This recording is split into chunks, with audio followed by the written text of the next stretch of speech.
पूर्वी फक्त दारूचं व्यसन किंवा अशी काही म्हणजे वीड किंवा भांग आपण ज्याला म्हणतो त्याचं व्यसन, ह्याचं प्रमाण ह्याच्याबद्दल माहिती होती. पण आता जसजसं प्रत्येकाच्या हातात मोबाईल आलाय तसं हे इंटरनेट ॲडिक्शन किंवा सोशल मीडिया ॲडिक्शन, मोबाईल फोनचं व्यसन, गेमिंगचं व्यसन, ही सगळी व्यसनही खूप वाढत चालली आहेत. आणि मुळात असं आहे की मुलं व्यसनाकडे का जातात, तर कधी कधी काही मुलं खरंच भावनिकदृष्ट्या जी त्यांना कुठे व्यक्त होता येत नाही, ज्यांना डिप्रेशन आहे, ज्यांना अँझायटी आहे, त्यांना तात्पुरतं ते काहीतरी बघितलं, गेमिंग केलं की एवढ्यापुरतं बरं वाटतं.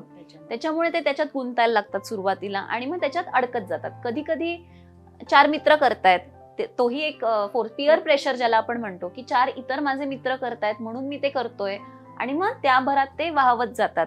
हाही एक महत्वाचा हे आहे.